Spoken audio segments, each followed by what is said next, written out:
You have a choice. You can choose to stay stuck and bitter, or you can do yourself a favor by willingly forgiving the past and let it go, and then move on to create a joyous, fulfilling life. You have the freedom to make your life anything you want it to be because you have freedom of choice. Let's talk about prosperity or wealth, however you want to look at it. You can never create prosperity by talking or thinking about your lack of money. This is wasted thinking and cannot bring you abundance.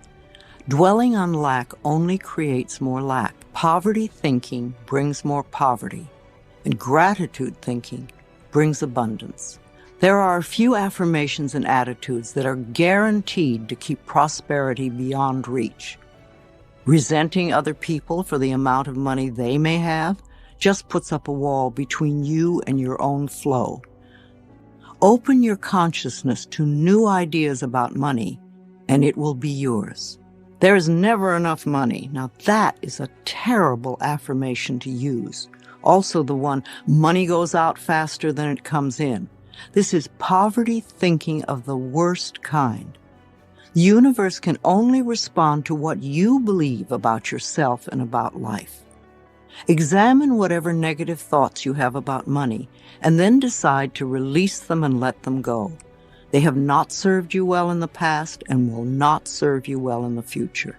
You can buy an occasional lottery ticket for fun, but do not put a lot of attention into winning the lottery and think it will solve your problems.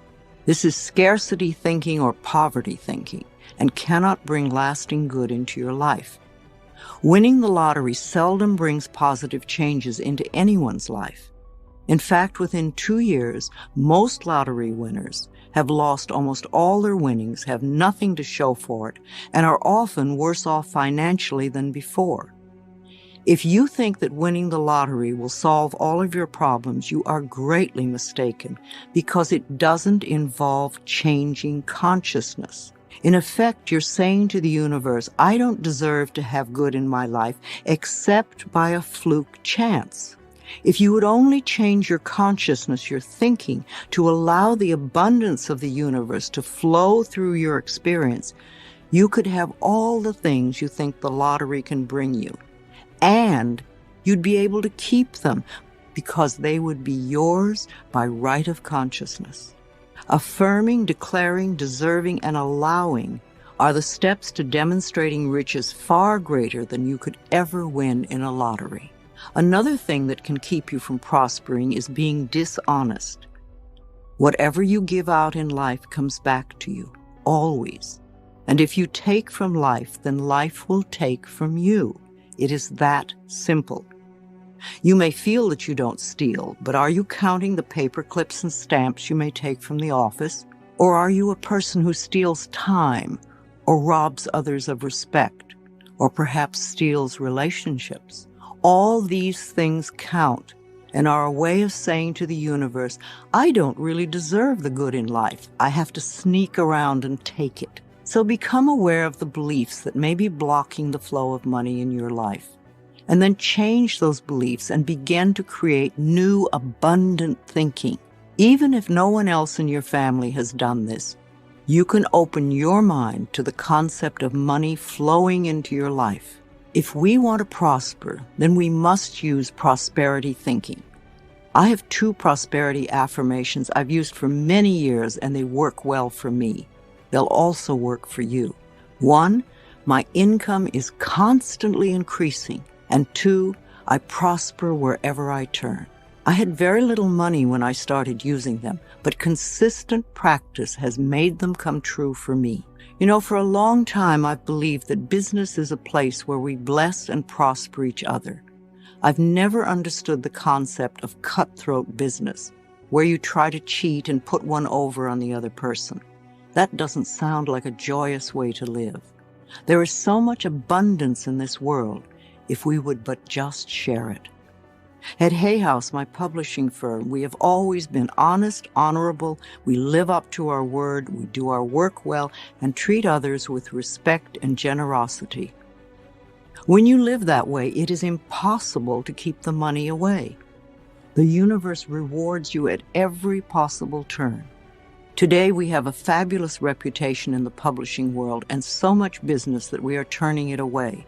We do not want to grow so big that we lose the personal touch. Now, if I, an abused child who did not finish high school, can do it, so can you.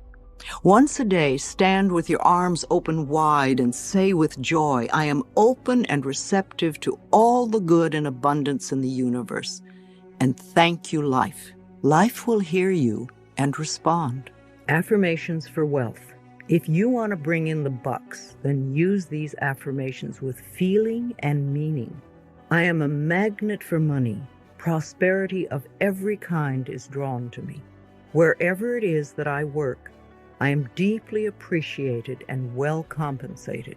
I live in a loving, abundant, harmonious universe, and I am grateful. I am now willing to be open to the unlimited prosperity that exists everywhere.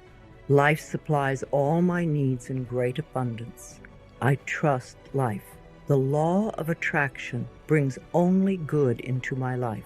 I move from poverty thinking to prosperity thinking, and my finances reflect this change. I express gratitude for all the good in my life. Each day brings wonderful new surprises. I pay my bills with love, and I rejoice as I write out each check. Abundance flows freely through me. I deserve the best, and I accept the best now. I release all resistance to money, and I now allow it to flow joyously into my life. My good comes from everywhere and everyone. Creativity. You can never express yourself creatively by talking or thinking about what a klutz you are. If you say, I have no creativity, then that is an affirmation that will be true for you for as long as you continue to use it. There is an innate creativity flowing in all of us, and if we let it out, it will surprise and delight us.